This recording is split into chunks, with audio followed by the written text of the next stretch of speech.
Okay, if you remember, last time we saw some broadcasting functions, then we saw the iteration, how to move around the array, how to access individual element from the array. We saw some functions, some flags, then the external loop, then we saw the C index and the F index. Let us go ahead and do some few functions. I think the last time when we stopped or when the meeting got over, we were trying with some array manipulation functions. So I'll just quickly show you all those again, and then we move ahead. Okay, so there are totally 4 array manipulation functions which I would like to show you. The first one is your reshape function. Okay, so let us quickly write one small code. I'll import numpy as np. Okay, it's my numerical Python package. Right? I'll create an array. So I'll use a equal to np dot. Now there are 2 ways, as we have already seen before. I can make use of the array function, or there are other functions as well, like zeros, ones, arrange. Okay, I'll be using the arrange function, which is here down, this one. Okay, and let us create some 8 values. Okay, and I'll print this. Print 8. Okay, and let us run this one. Okay, so it has created 8 values starting from 0 up to 8, and of course 8 is not included while creating the array. Now if I want to change the dimension of this particular array, we have seen a function called reshape. Okay, so reshape is a function which can help me change the dimension of my given array. So I can write a dot reshape, okay, and mention the dimension. Now, as we have 8 elements, I can make this as 2D array with 2 rows and say 4 columns. Okay, and when I print a, I should get the values as 2D array. And okay, it is changing the dimension, plus it is creating from the one. I don't want this to happen. So what I'll do is, I don't want 2 1D arrays getting created. So let me give the dimension here itself. So to reshape this, what I'll do is I'll write a equal to, or we can also do it here. We can make it like a equal to a dot reshape. So even because it is going to overwrite the previous array, so I can give it like this as well. Or I can give it on line number 10 where I have actually created my array. So let us see whether this one gives me the right output. Okay, so I have not printed this, print a. Fine, yeah, so it is dividing this into a 2D array. Okay, the other way what I wanted to show you is, if I want, let's mark this as a comment. And on line number 10 itself, when I'm actually creating the array using arrange, okay, I can put a dot here and give the function reshape. Okay, and on brackets we give the dimension here. Okay, let's create a 3D array. So this will be a 2 by 2 by 2. Okay, so there are what is a 3D array? It tells me that the first number indicates that I have two uh, 2 by 2 arrays. Okay, so in memory, actually it is storing like a cube, you can say, but actually what happens, a 2D array is created. We don't have a, a 3D memory, right, where it will be stored as a cube. if you have used that rubric for solving your puzzles, okay, you find that cube. So that is not how the values are stored in the memory. Actually, this indicates that I have two. The first two indicate that there are uh, two rows and two columns arrays. That is 2 by 2 array. Okay. So even this can happen here. I can just run this one. Okay. Here you can see now it is converted my array. So we have two. You can see this one 2 by 2 array and this is the second 2 by 2 array. Okay. So it converts my array into 3 dimensions. Okay, so either you use the reshape function when you're actually declaring your array, or you can also use it separately. The only difference would be while reshaping it, you have to again assign it to the array A. Okay, so like this. Now this is a 3-dimension array. If I want, I can also convert that back into a 2D array. So this will be looking like this. So here it is. I got the 2 by 2 array again. Clear? So this is one of the functions which we saw last time. The second function is your flat function. Your flat function actually converts your 2D array or multi-dimensional array into a 1D array. Okay, the other way. So if I want to do that, it's simply I have to write use a function, say flat, so I can give you a print into bracket, say a dot a my array flat, and I can indicate the, you can say the position or the index from where I want to display the value. So I can give you, because I have 8 elements, I can move 5 here. Okay. So what will happen is it will convert this whole 2D array. Now because it is 2 by 4 here, it will be a 2D array. It will convert this 2D array into a 1D array. Okay, and the 5th element will get displayed. Okay, so run this, and you can see the 5th element is 5. So 0, 1, 2, 3, 4, 5. This is the 5th element. Okay, and there's one more function similar to your flat, but it immediately flattens your 1D array, your 2D array or multi-dimensional array into a 1D array, and it displays all the elements. So if I want to display all the elements in form of 1D, I can directly use the flatten function. So it is like a dot FALTTEN, flatten. Okay, this will display a 1D array. So here we go. Here we have this 1D array which is converted from this 2D array. Okay, so this was the third function, and the last function which we saw is your ravel. Now ravel is similar to your flatten function. Okay, this function returns a flattened 1D array, and a copy is also made if it is needed. So a copy will be created. Let me do that again. So I can make use of ravel function. I can do in round brackets a dot ravel into round brackets. So let me remove this two functions. So I need not.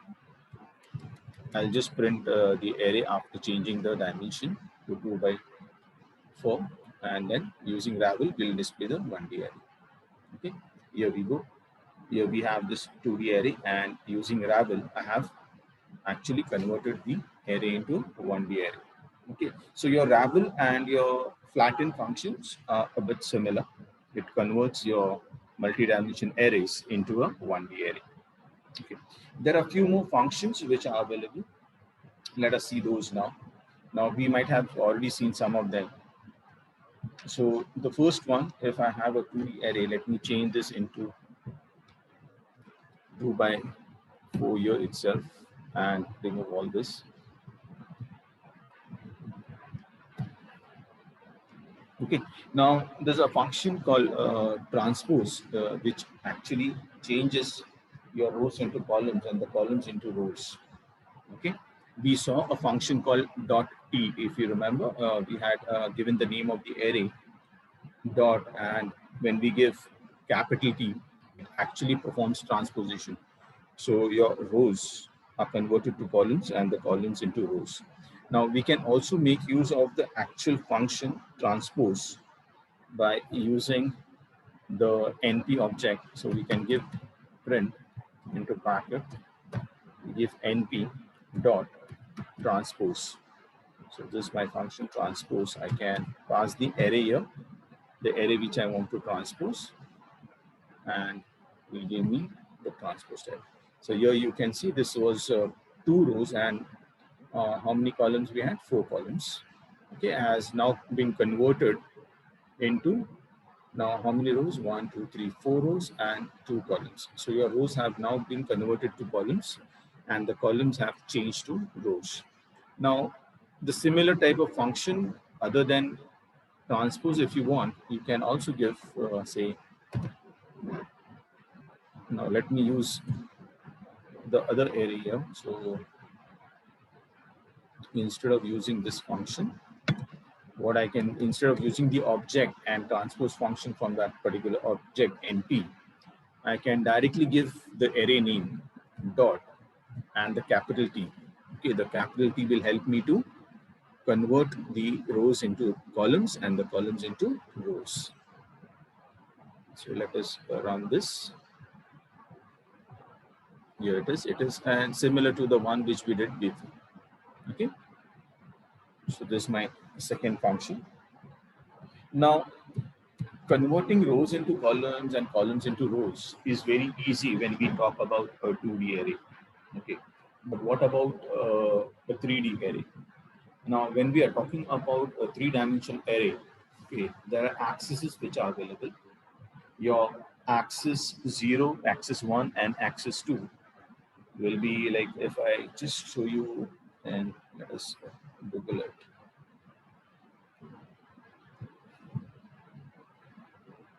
Say arrays, a 3D array.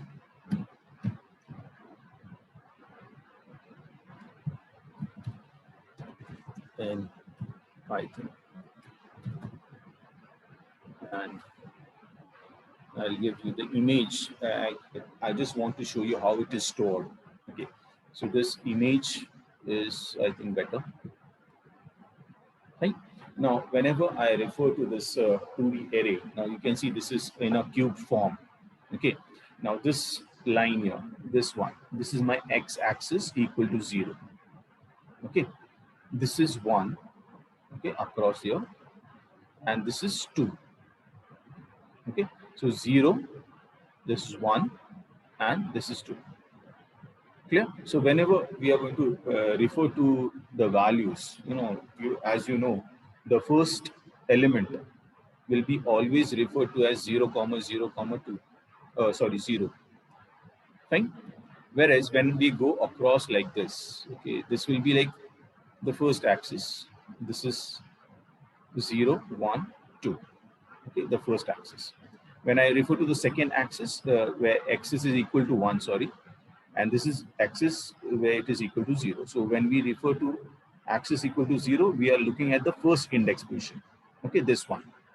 And when we are looking at the axis where it is equal to 1, we are looking at the second index position in this. So this one. So this will be 0 here, this will be 1, and this will be 3 here. This one, 3 is changed to 3. Okay, and when we refer to axis equal to 2, it is going to refer to this value, the last one. Clear?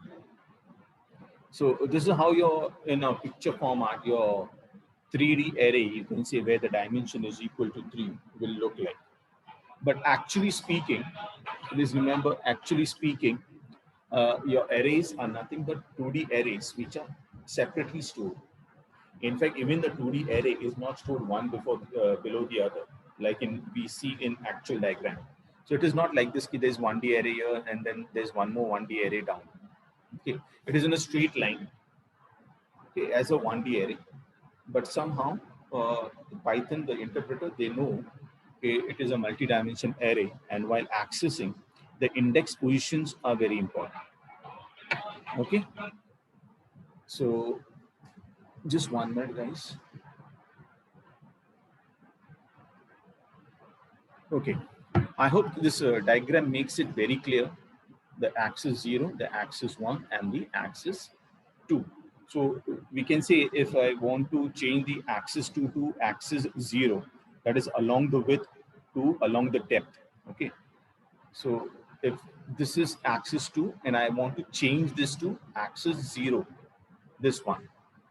Okay, so what will happen is all the values which we'll refer to using the last index position will be now referred to as using the first index position. Now I know it will be very complicated to imagine how the values will be changing. Okay, so in Python under NumPy, we have two different types of functions which will help me rotate or swap my axes. Okay, so either I change the axis, okay, one of the axis and rotate it to come to 0 by default, or I can also indicate to which axis I want this 2 to go. Suppose I want this axis 2 to move and to come to this position 1. Okay, so I can make use of the function roll axis and do the needful.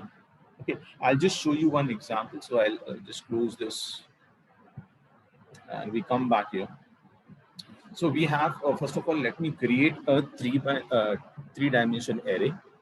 So I'll change this to 2 comma 2 comma 2. Okay, and I will remove this line. I'll print this. So let me clear this output screen and we'll run this one first. Okay, once we do that, you can see there are 2 by 2 arrays. Okay, 2 dimension arrays. Now, while changing, let me apply the function roll axis.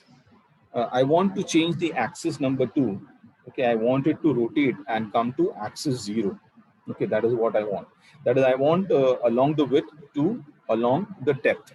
Okay, the width means if you view that cube, so axis 2 will now change to axis 1. So the elements or the values also will move their positions. Okay, so I'll just give you the function. I'll write a function print. Say after applying the roll axis, it is ROLLAXIS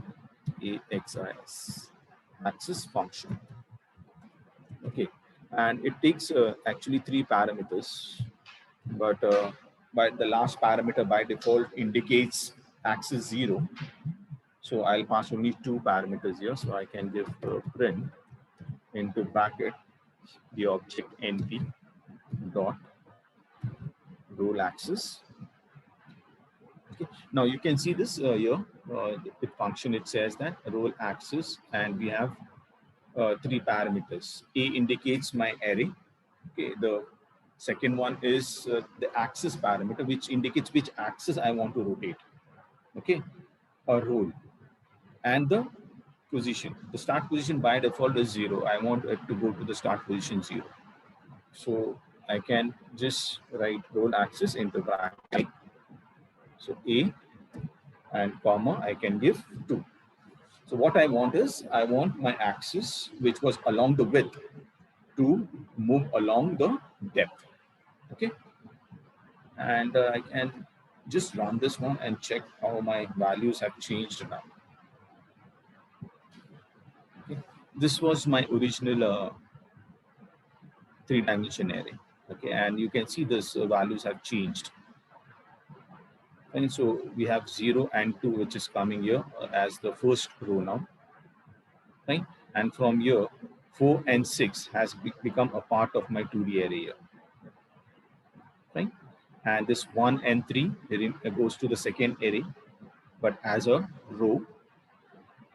And your 5 and 7, which is the second column of my second 2D array, has become the second row of my second 2D array.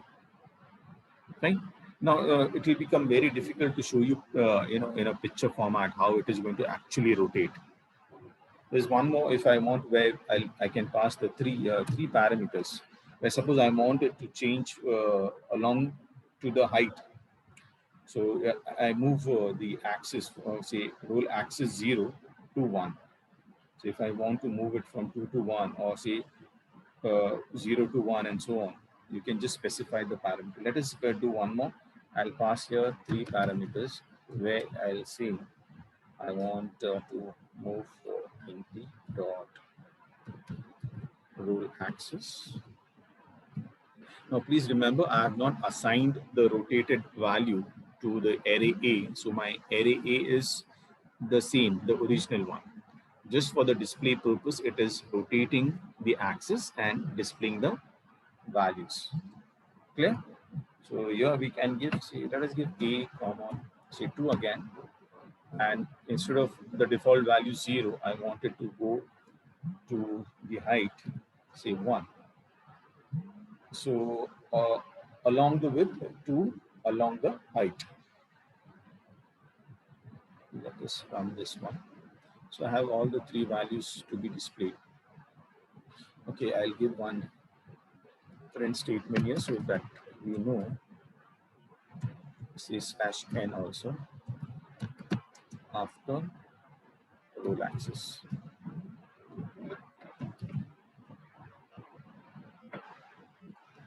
Okay, and let's put this. Even here I'll put /n so that we can differentiate between the values. Okay, run this. Fine. So this is after going, this is my original one. We saw this one before. Now this is what happening. Again, what we are doing is we are changing it to height. So along the width to height. So what is happening? You can see this, the values have been rotated. Okay. Now explaining you how actually it happens is a bit difficult right now. But if you get that, the diagram which I just showed you, how the axes are, the axis 0, what is axis 1 and what is axis 2, it will become easy for you to understand. So you actually practice it, draw a diagram and check it out how it moves. Okay. Now similar to your roll axis, we also have a function called swap axis. Okay, where just swapping happens, it is not rotating as such. So if I want to change, you can say the axes, 2 axes, I can easily pass the parameters, and it is the same like axis 0, axis 1 and axis 2. So here I can just say after run, after swap.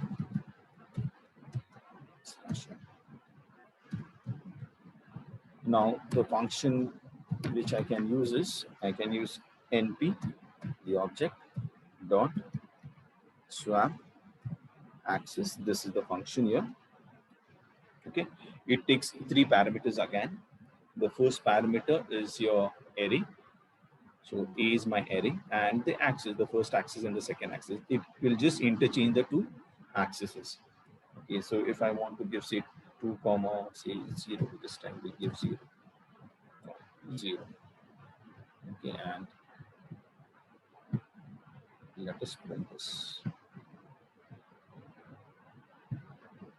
Okay, so look at the original one. This is my on top. Let me remove all this. We will comment this, and we'll just keep the original and the swap one. Okay, so this is my original and this is the swap one. Right, so you can see 0 and 4 has come as the row, and now 2 and 6. So 2 and 6 has become the second row of my first, you can say, 2D array. Okay, so this is one of the functions which can help you, changing the rows and the columns, especially if you have a 3-dimensional array. Okay, let us create another file. Okay, now moving ahead, there's one more function. We already saw something called broadcasting.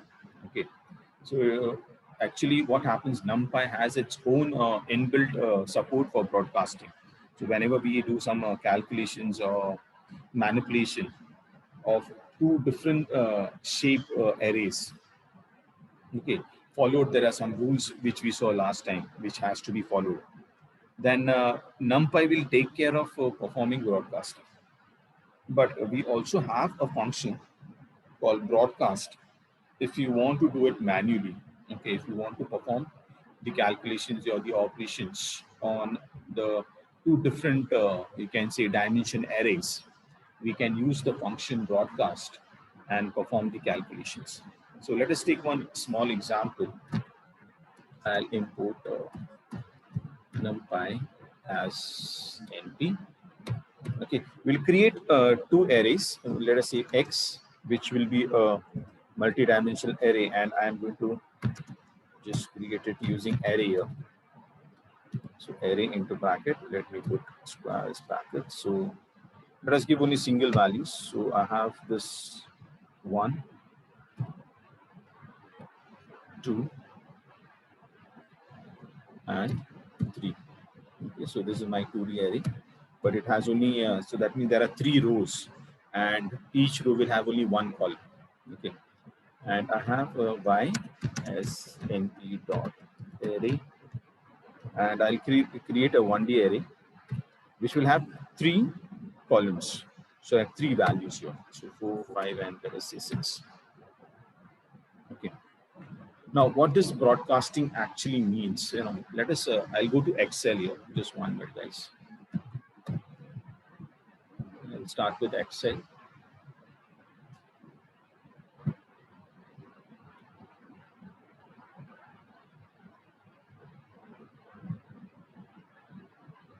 Okay. Can you see Excel, guys?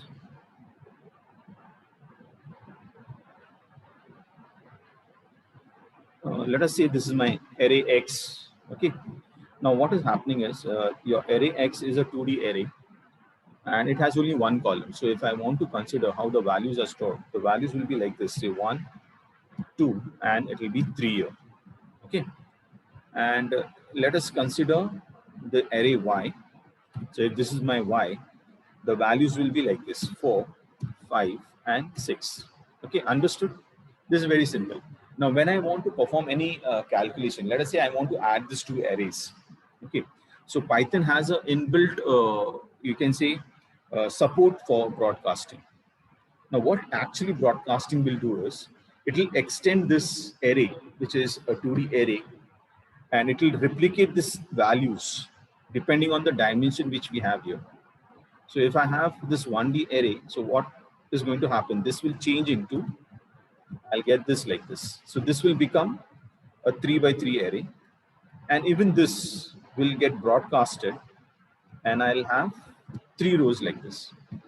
So if I do any calculation, say if I perform addition of these 2 arrays, what will happen? 1 will get added to 4, 2 will get added to 4 here again, and 3 will get added to 4. So the resultant will be like, 1 plus 4, that is 5, 2 plus 4, 6, 3 plus 4, that is 7.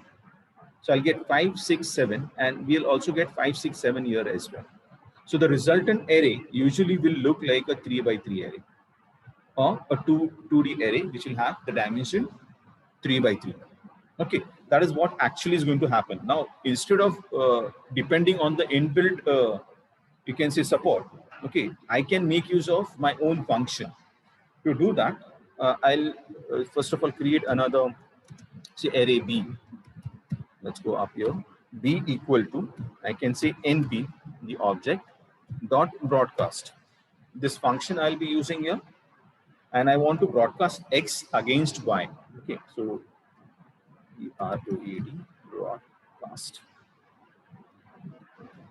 into round bracket, and I just pass the arrays here. So X comma Y, these are my 2 arrays. Okay, and let me actually show you the shape of this array B. So if I want to find out the dimension and what is the shape of my array, I can use the function shape. Okay, so you can give B dot shape, just complete this round bracket and just run this. Okay, so you can see this. It has changed to a 3 by 3 dimension. Clear? Now, after doing this, what I'm going to do is I'm going to add these two values together and put it in my array B. Okay, so to add X and Y manually using broadcast, we have already given B equal to np.broadcast and we have displayed the shape. Okay, if you want, you can also store the shape in some other array, or you can create an empty array also. For example, now B is equal to some dimension, so I've got the dimension here. What I'll do is I'll use this dimension and assign it to C. So I'll create an empty array. Okay, so C equal to np dot. How do we create empty array? We make use of the function empty, empty. Okay, and as we are not going to pass any, you can say values, I'll pass the shape. Okay, so B dot shape.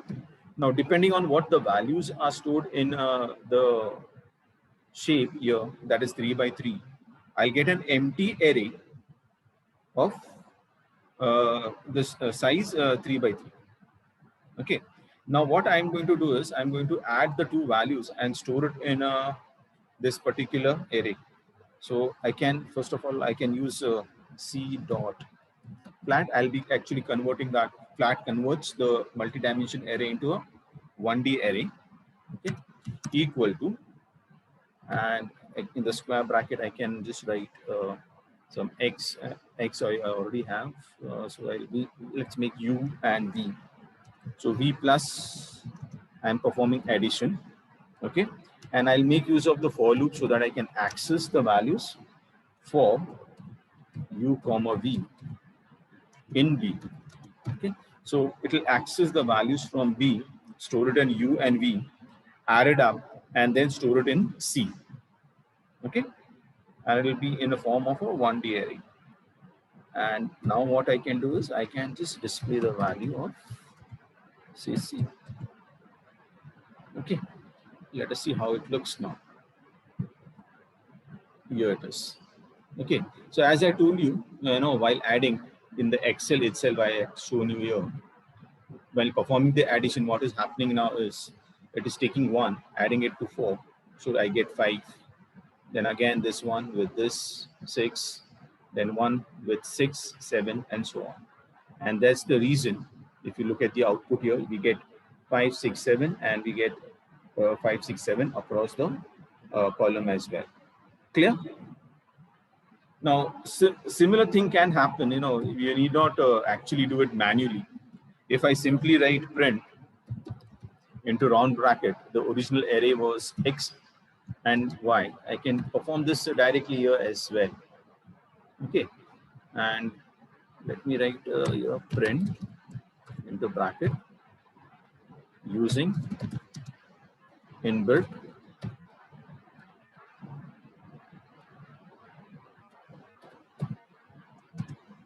broadcasting support /n. Now, if I'm using inbuilt, how it will look. It will look the similar same. Here you go. The only difference you can see is of the data type. The first one is having, where we have done it manually, it is treating it as a float value, whereas in the inbuilt one, it is taking it as an integer value. Clear? I think we will see some more broadcasting functions when we come later. That's all for today. And if you have doubts, please let me know. There are a lot many functions which are available under NumPy, especially related to your arrays, because NumPy will actually refer to arrays more than anything else. Okay, so we'll continue like this. When we come next, we'll see a few more functions, especially based on broadcasting, and some other functions as well for manipulation of my array. Okay, so let me stop the screen share. And if you have any doubts